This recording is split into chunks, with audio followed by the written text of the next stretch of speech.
2 sessions of chemo. That was the roughest part, I think. So when was your first chemo? My first chemo was like Good Friday, so it was that April 4th weekend, I think. And they said that you would have had to have 3 sessions? 3 sessions of chemo. That's what Dr. Peter wanted to do. He wanted to do 3 sets of chemo because a lot of time in his practice, with his experience, when you do chemo, these masses get smaller and they get really easy to scoop out, for surgery. At this time, the only option I had was an amputation without chemo right now. So they were hoping that it would shrink enough for it to scoop out. So I went through chemo once, and that was bad. Like because I was admitted on Friday, came home Monday. That's how it works. It's like inpatient chemo, and that was kind of harsh. I don't. They gave me so many sedatives, so I didn't really experience anything there. But I was literally a dead man walking, really, because it was horrible. Like, I remember coming and I would walk and it just feels like I'm just like disappearing. Like, literally I could feel my body just How does it disappear. feel? What do you feel? What's it like to go through chemo? It feels like, it really felt like, I was dead. Like, I felt like I was dead. Like weak, or do you feel heavy? It's weak. Like, you feel really weak and no energy at all. And but then that was like my first few days. But after that, I had developed an infection because I had fever, because I didn't have any immunity to myself. So I was my own bacteria that are supposed to be good for me. They were the ones who were actually, attacking me. So I had high fevers. So then I was hospitalized for 3 months. Like, after that, I was just hospitalized. I never came home. I think I came home for 1 day before my amputation, and then I was back. Yeah. So you were in chemo. So you were in the hospital, even up to the second round of chemo. I was, yeah, because I was so sick, and I had just finally went better, and they're like, okay, we're gonna do another set of chemo, and I'm like, okay, that was like the day that you actually feel better. Like, I was like, I told him, I was like, I feel great today, and he's like, okay, let's do chemo tomorrow. I'm like, are you kidding me? Like, he came on me hard, and then I felt like crap again. Wow. Wow. When was the second session of chemo? That was probably April 27th weekend. So, okay. And then you were in the hospital still up until like for another month. All right. So now we're after the second round of chemo. What's going on? Okay, so second round of chemo. I am sick. Like, when I say I was sick, I mean like I'm almost dead. Like, I mean it, because I couldn't eat anything. I couldn't even drink water because I had like a thrush, like in my mouth, down to my throat, in my stomach, down to my anus. So I couldn't do anything I did was painful.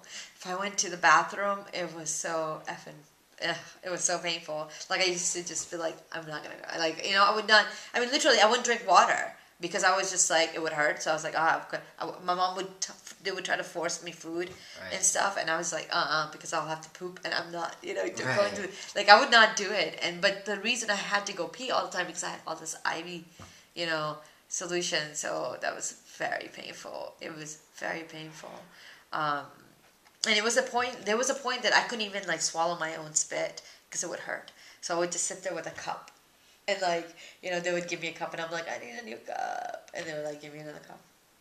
Wow. So I'd just sit there like that. It was just horrible. And you had it, but what you're describing is worse than most. Is that a fair statement?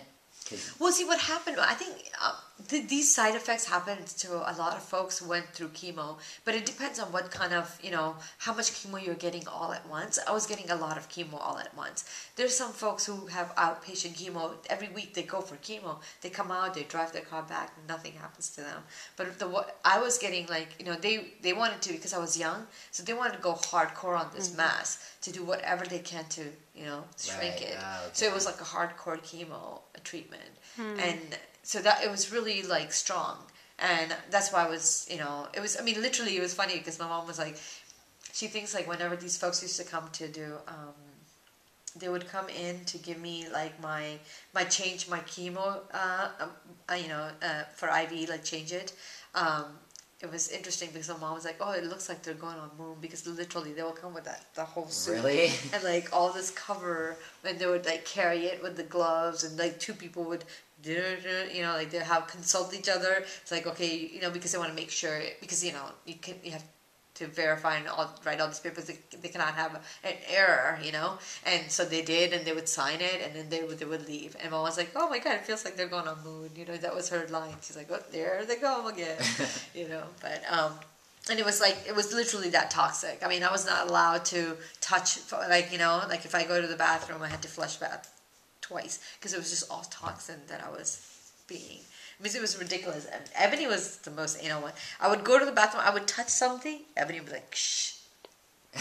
With like some, you know, antibacterial, literally. And I'd be like, and then I would, you know, I'm like talking to her, and then I would do this, and she's like, shh. Like, are you kidding me? You know? But so it was really bad. What is, I mean, is chemo, are they injecting it into you, or is it, yeah, it was IV. Like an X-ray. I always thought it was like an X-ray. Oh, no. It's actually an IV solution. It's chemicals. Yeah.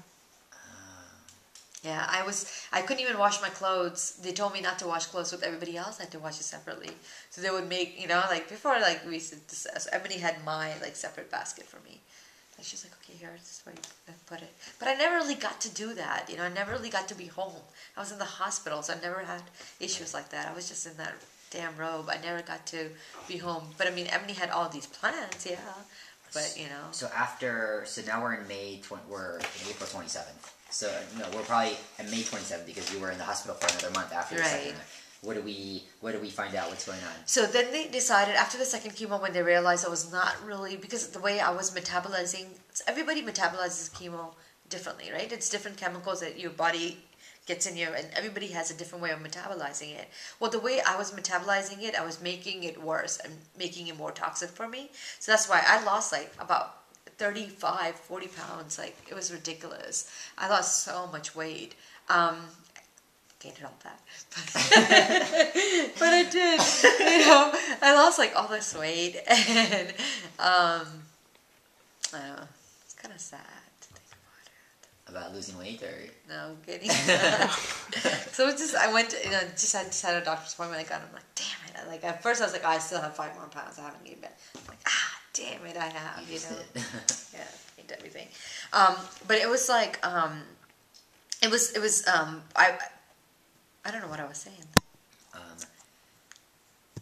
were we talking about? Oh, yeah, so everyone metabolizes differently. Oh, yeah, everybody metabolizes it differently. So, like, for me, it was very toxic. So, not everybody. So, I was pretty much like a classical patient. Because I had every, like, whatever you read in a textbook, that if you have chemotherapy and you'll have this, I had it. Man, I had everything. I had C. difficile. I had everything, you name it. So it was awesome, because I would see all these residency students that would come just to check me out, you know. I'm like, yeah, you know. Like, I would tell them all about me, you know. But it was, so I had everything. Like, so the way I, like, metabolized, it was just like, I got everything. So they were quite worried about me, because when they saw my bone marrow was so suppressed by all this chemicals, they were worried if they do another chemotherapy, I might not live it, because they would suppress it. What that means is that I won't have an immune system. So I would have an immune system like somebody with an AIDS patient would. So I could get sick off of really something little and be really sick. So they were worried about that. They didn't want me to have that. So they decided to not, my doctor was like, I don't think we should do another chemo. Let's see how small this mass has gotten. So they did another MRI, and they're like, it got small, but it really didn't get small. It is so complex in there. It has, you know, all its own, like it has its own arteries and vein complex going on. It had, like, my nerve would go in and disappear, and then my peritoneal would go in and disappear, so they didn't even know. So they were afraid. They were like, okay, we're not doing the third chemo, because it's just not, you know.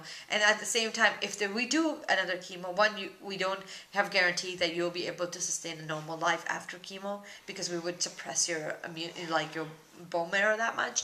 Or the second is, like, they don't even know if this is taking really well. So at that point, my surgeon gave me 2 choices. He's like, it's up to you if you want to go through another chemo, or, you know, go through amputation, because that's the only way it's going to come out. And so I went to my chemo guy, which is my oncologist. So I have two doctors now, like my surgeon, who's one who knows what he's going to do, and then my oncologist, right? Okay. So my oncologist was like, I'm not giving you any more chemo because that would kill you. So I was left with amputation, really.